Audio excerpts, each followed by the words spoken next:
Good morning. Ooh, good morning. Come on in, settle down, sit down. 30 seconds, ready to go? Woo. Yeah. What fun that was last night. I've never seen anyone say to 700 people, the drinks are on me. Oh, gee. All right, good morning.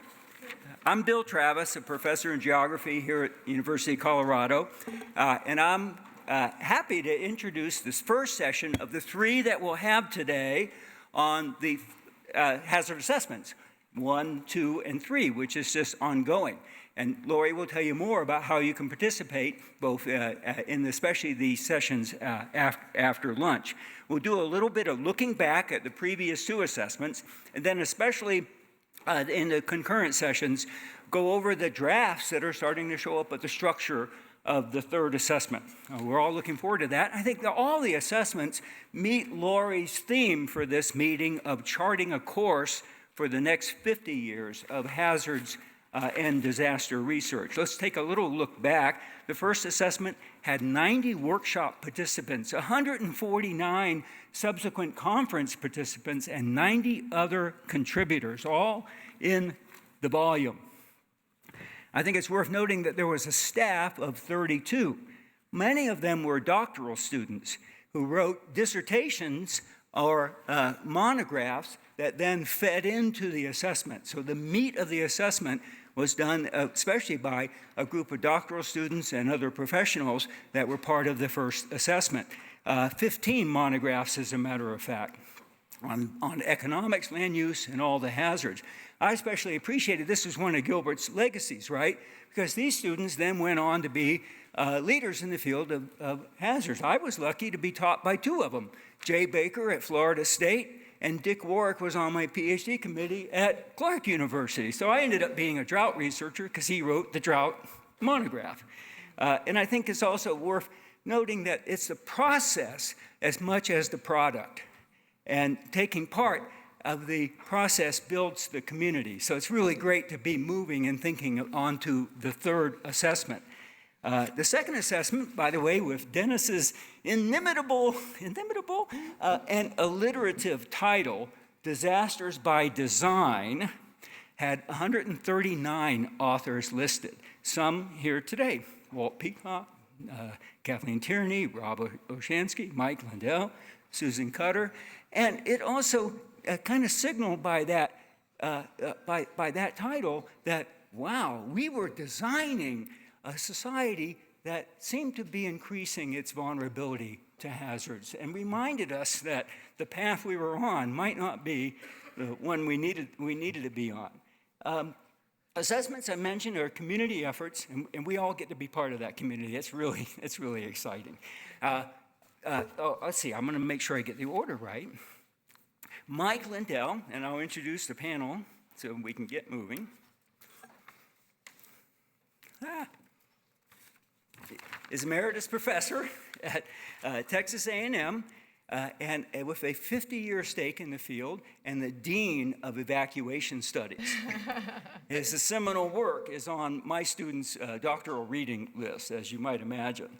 And Lori Peak, director of the Natural Hazard Center and professor of sociology here at CU, who, among her many contributions, I just want to mention, helped me and others of us think more about children in disasters, a dimension that weighs a little heavy on our hearts because of the events along the Guadalupe River just this month. And we thank Lori for bringing that to the fore. And I just want to say, I've taught from two of the assessments already, the 1970s one and Disasters by Design. And my goal is to stay alive and teaching long enough to be teaching from the third assessment. So let's get moving on it. Mike, go ahead.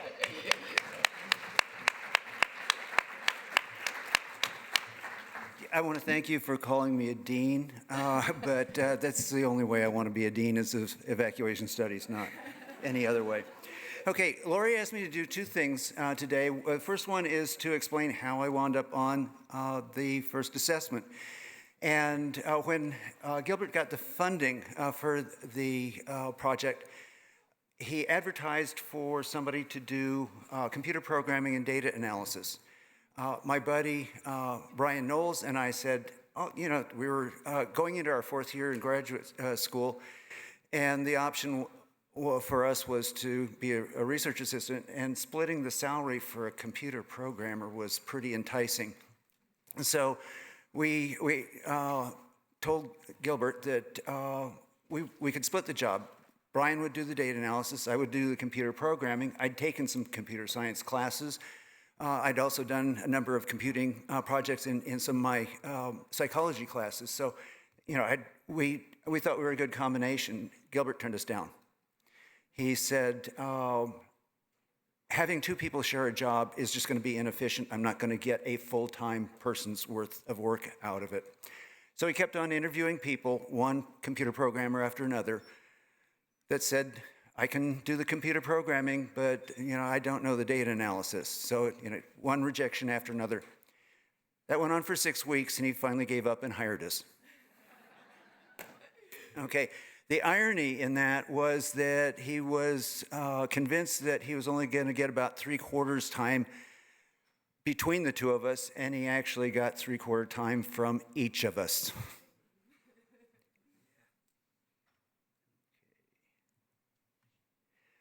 This is what Lori asked me to have a photograph of what I looked like at the time, and not much similarity, but anyway, this is what I looked like at the time. You know, clean cut and everything, and then, but after about 2 years of working on the Hazards Project, I moved up on Magnolia Road to a unheated, uninsulated, wood stove heated cabin at 8,600 feet. And that's what I look like.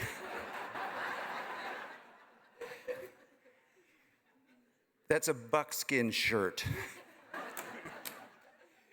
So remember, it was the 70s, it was Colorado. So I did have an excuse. Okay, the first assessment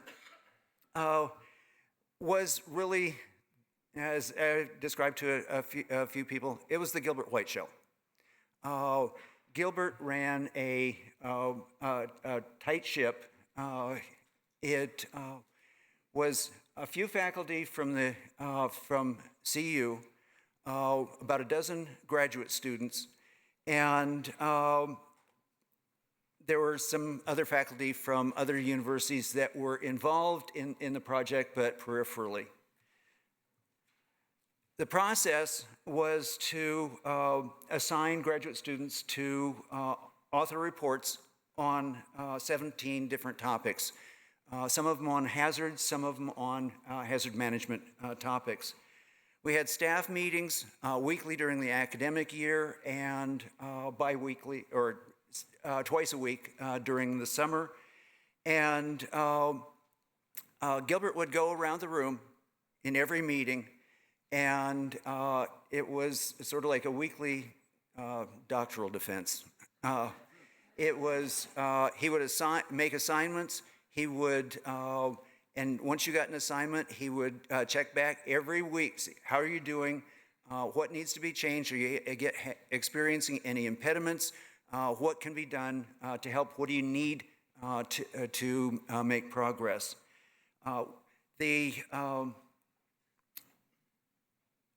Each author produced a draft report. It was reviewed by experts from academia, industry, and government.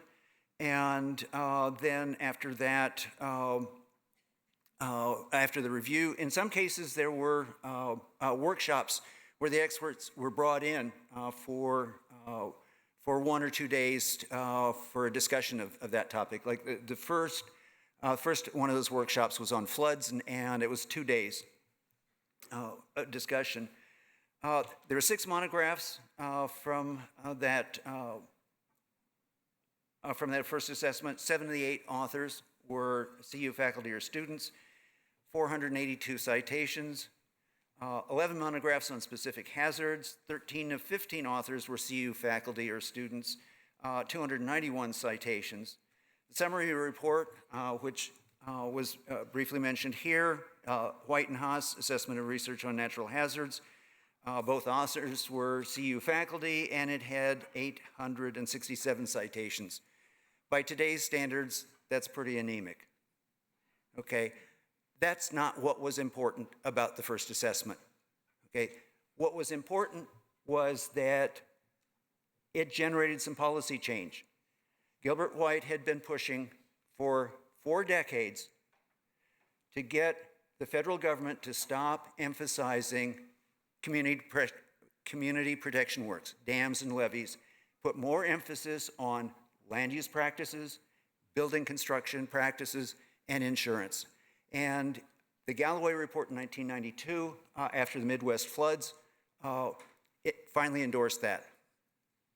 The other thing that was an important outcome of the first assessment was community building. And that was the first hazards workshop that brought together researchers and practitioners from government, industry, all levels of government. And he established the Hazard Center to support the continuing nurturance of that community. And that's why we're here today. Second assessment was about as different as possible from the first assessment. I use the analogy of Gilbert running a tight ship in the first assessment. It was really the Gilbert White show. The second assessment with Dennis Moletti was more like let 1,000 flowers bloom. There were 9 committees. The committee chairs were senior faculty and research scientists from a variety of universities and research institutions. And the committee members were a mix of researchers and practitioners, the practitioners from government and industry. The process, we started with an organizational workshop in Estes Park. Committees met and worked independently to produce draft reports, mid-course review workshop, and then the draft committee reports were submitted to Dennis for his inclusion into the Disasters by Design. The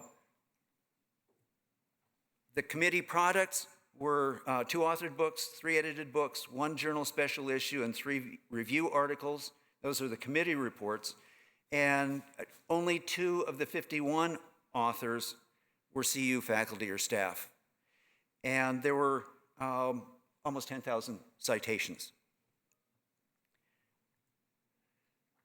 There were additional publications produced by CU students who had worked on the second assessment,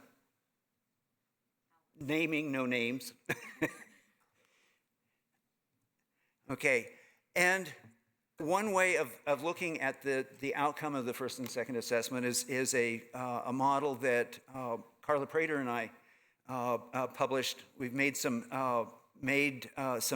modifications in the intervening 20 years that you can see. Okay, on the left-hand side, there are pre-impact conditions. So there's hazard exposure, physical vulnerability, and social vulnerability. Those combine with the hazard event that's in the lower shaded box to produce physical impacts, which in turn produce social impacts. That you can intervene to prevent physical impacts or limit the physical impacts with improvised response. And you can minimize or at least reduce the social impacts with improvised recovery. Improvisation is always necessary in disasters, but there's no point in trying to plan and implement during a disaster or immediately after disaster, when you can plan before a disaster and just implement during the disaster or after the disaster. Now, that still requires improvisation, but it's better to work from that than trying to improvise the entire thing. This slide is really busy, but what you can see, you don't need to look at the details. What you can see from the first assessment to the second assessment, there are some topics that are highlighted in white that weren't in the first assessment, and you can see just very generally, there's a lot more entries for the second assessment than there were for the first assessment in terms of the coverage of the topics. The increase from the first assessment to the second assessment was accessibility of the committee books and journal articles, productivity of the graduate student staff, and increased interest in the field as a whole. Here you can see for research on evacuation, the citations of research on evacuation grew exponentially over the years. In 1974, the earliest date that I've got here, there actually is something. You can't, it's so small that you can't see it. The expanded research has had some problems because there are a lot of people that don't know what's gone before. There are people that are just making arbitrary assumptions. They're data-free. A lot of the research is discipline-bound. People just focus on their own discipline and they don't look across disciplines. It's hazard-bound. People don't learn from other research and other hazards. And it's ahistorical. There's about a 5 to 10 year window in which people look back about that far, and they can get away with that because the reviewers and editors don't know anything more than they do. Okay, so what do we got here? There has been expanded interdisciplinary research. It's really been gratifying. People are doing it independently, but NSF has really encouraged it as well. Just some examples here, a vague warning message, river flooding, evacuate your area. This is from the study that Ron Perry, Margie Green, and I did. So the threat and protective action are identified. Homeland Security Advisory System was a giant step backward. Nobody knew what was the basis for the classification, and nobody knew what they were supposed to do. The absolute nadir of the Homeland Security Advisory System was when somebody said, was asked, what was the threat level now? And he said, yellow and a half. Okay, now we've got Jeanette Sutton's message design dashboard that provides support for emergency managers.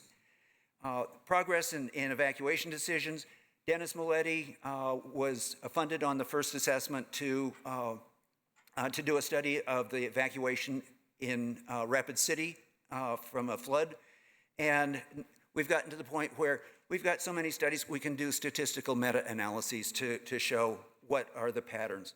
And then finally, for evacuation decisions, there was initiation of a conception of evacuation time estimate components. Recently, I worked with Pam Murray-Twitt, Brian Wilson, and Jay Baker to produce a more comprehensive model that integrated social science with transportation engineering. And we've got models now that can look at the sensitivity analysis of fatalities to different conditions, changes in conditions. First assessment had a limited set of authors and documented modest progress. Second assessment had a wider set of authors and significant progress. And since then, there's been substantially more, and I'm looking forward to seeing the findings of the third assessment. Thank you.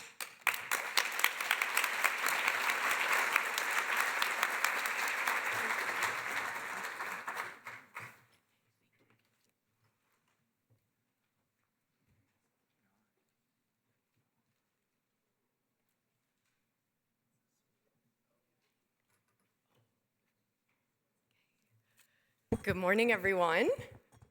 Good morning. First, I wanted to acknowledge Bill Travis as one of the most humble, gracious, and kind people I know, and one of the things he neglected to say in his self-introduction was that he was the second director of the Natural Hazard Center from 1984 until 1992. Could we please thank him for all that he did to nurture this community?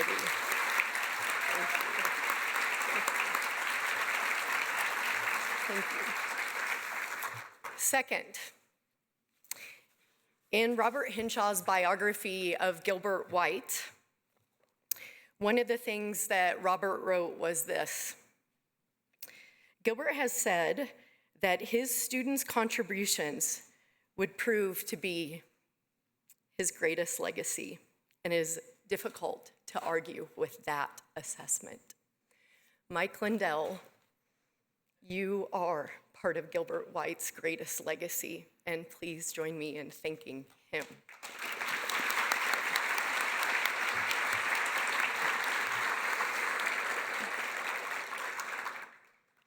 It is my honor to be back up on this stage today to share with you an update on the third assessment of natural hazards. This assessment has 4 goals. First, we will review and synthesize more than 25 years of hazards and disaster research, picking up where Disasters by Design and its corollary publications left off in 1999.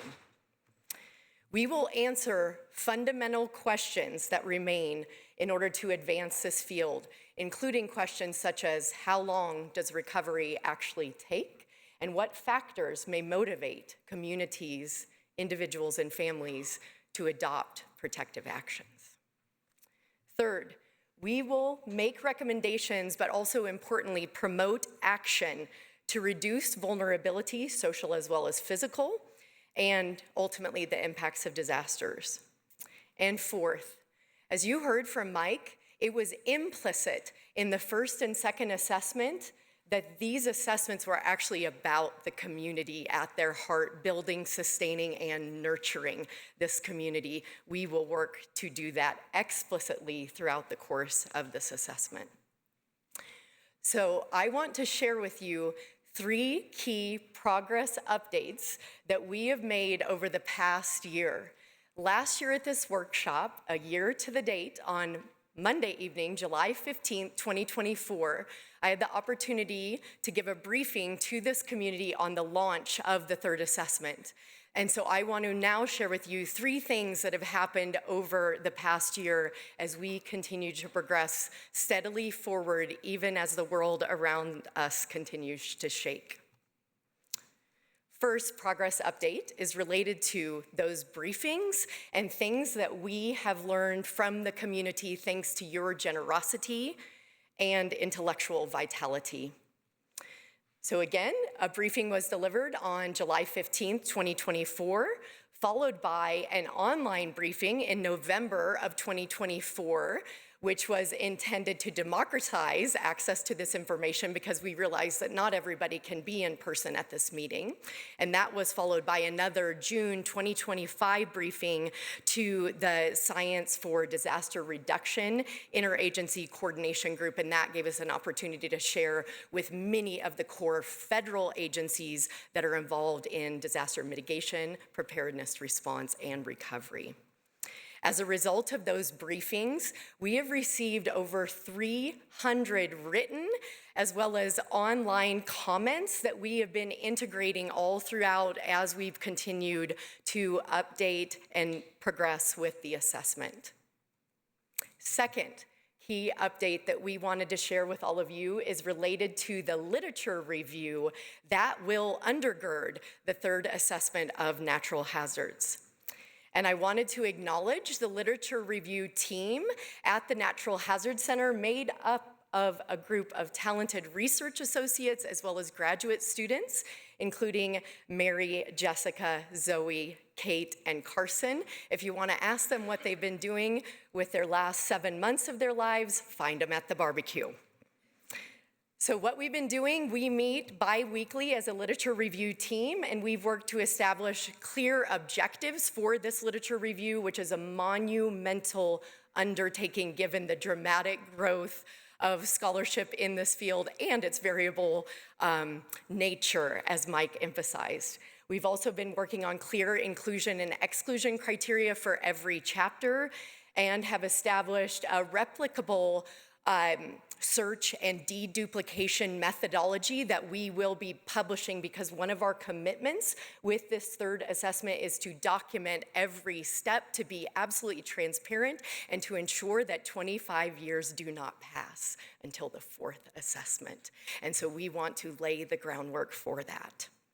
So this is what those 5 fine Natural Hazard Center team members have been working on. This is to give you a snapshot of the 10 chapters and the literature, the initial search results. As you can see, for each of these chapters, our initial searches have generated somewhere between about 11,000 to 24,000 results. We're now going through a deduplication process to get rid of duplicate results, and then we're going to go through a culling process to get rid of what we fondly refer to as the snakes on a plane literature, which is stuff that was like mistakenly caught in our web.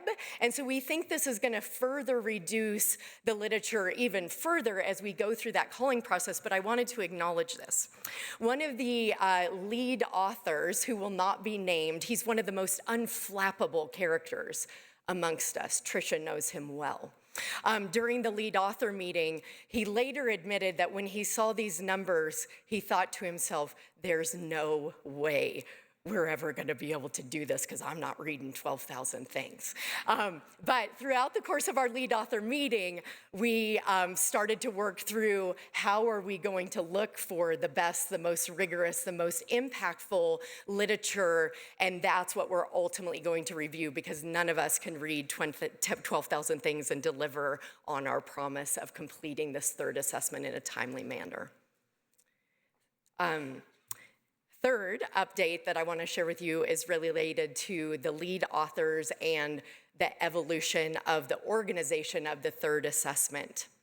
Following the briefing in July of 2024, I began to invite the lead authors for engagement in the third assessment, and every single one of them said yes. One of them said yes via text message within 12 seconds of me sending out the email. And not only did that person say yes, he also said, I'm 1,099% yes.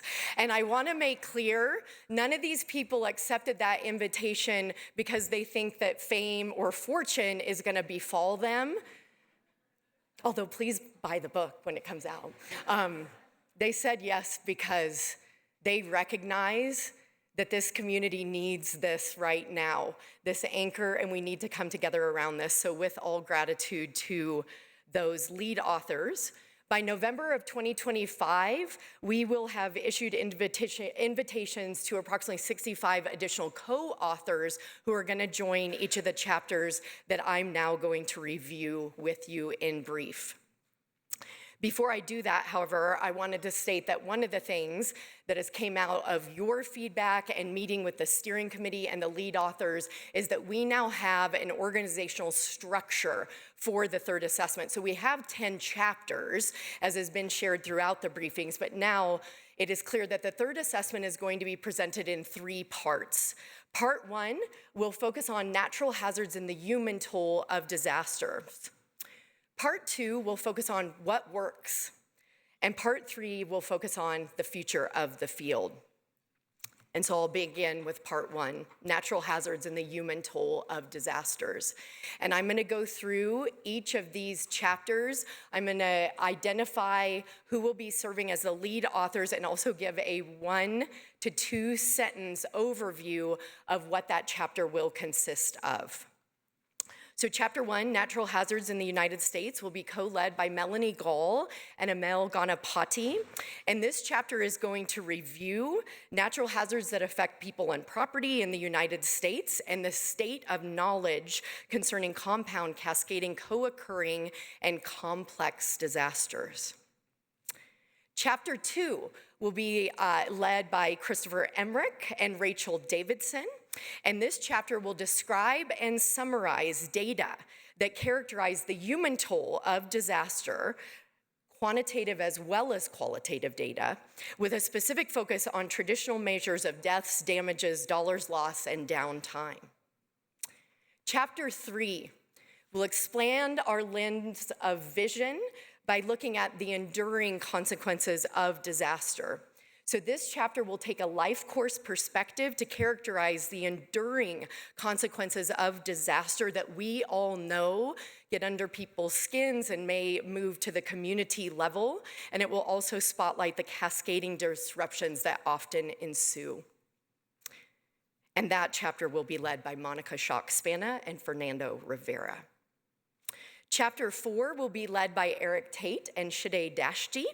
And this chapter will draw on, Understanding Risk and Resilience, Exposure, Vulnerability, and Capacity, will draw on approaches to understanding disaster risk and resilience as rooted in interactions between the natural-built, social, and technological environments that make up our social worlds. And this will obviously be picking up on one of the key contributions of Disasters by Design. Part 2 of the third assessment will focus on this question of what works. The first assessment and second assessment were fundamentally concerned with an overarching question of how is it that we know more than we have ever known before, yet disaster losses continue to rise? How have we accumulated all this knowledge over so many decades in this field, but we continue to see those escalating disaster harms? And so we will not ignore those escalating disaster harms, but we will be focusing on what works in these chapters. So chapter 5, Cultures of Preparedness, will be co-led by Jeanette Sutton and Tristan Wu. And this chapter will summarize what we have learned about disaster preparedness from the individual to the organizational to the societal level, and is especially concerned with articulating what factors motivate as well as enable disaster preparedness among diverse segments of society. Chapter 6, State of Emergency, Responding to Disaster, will be led by Tricia Wachtendorf and Dave McIntyre. And this chapter will review the evidence base to clarify both expected behavioral responses as well as what are the social, political, environmental factors that may alter those expected behavioral responses that our field has documented. It's also going to offer a summary of what factors can lead to individual as well as organizational responses, effective responses in disaster. Chapter 7, Recovering from Disaster. This is perhaps the phase in the disaster life cycle where we have seen the most dramatic growth in terms of scholarship produced over the past 25 years. And this chapter will be co-led by Michelle Meyer, Alka Sapat, and Liesl Ritchie. And so this chapter will document what has been learned about the long-term recovery phase of disaster and also offer insights on what can a truly equitable disaster recovery look like, and how can recovery work in this context in which we now live, in the context of co-occurring, cascading, and sequential disasters that are affecting so many more communities. Chapter 8, Mitigation Matters, Reducing the Impact of Disasters, will be led by Divya Chandrakasar as well as Abby Lyle. And the evidence base will be reviewed for this chapter, which has showed clearly over the decades that we know that mitigation saves across a range of perils. But what this chapter is going to do is really to try to figure out what are the factors that are most likely to prompt mitigation actions at the household, community, and state as well as societal levels. Part 3 of the third assessment of natural hazards will again explicitly focus on the future of the field, and there is no field without all of you. And so chapter 9 will focus on the research workforce and the research infrastructure. And this chapter will be led by Nania Campbell as well as James Kindra, and Shirley Laska will lead a section on the dramatic growth of academic hazards and disaster research centers and what that has done in terms of the continuity of the field. And so this chapter will describe the composition of our multidisciplinary and increasingly interdisciplinary hazards and disaster workforce, and will also identify what training, education, resources, and physical as well as social infrastructure is needed to strengthen and grow this field. And chapter 10 will be the summary chapter, which will draw on the insights garnered from the work of over 100 authors who will ultimately be involved in this project. And it will summarize the key findings, make recommendations coupled with steps for action, and will also establish a path forward for charting the course for the future of the field.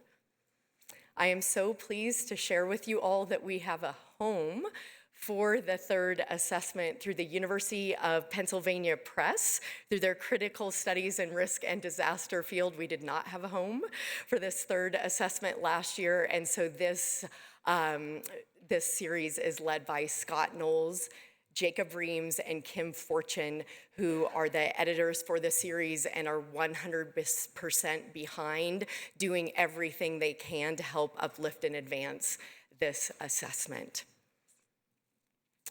And so actions that we would like to ask of all of you.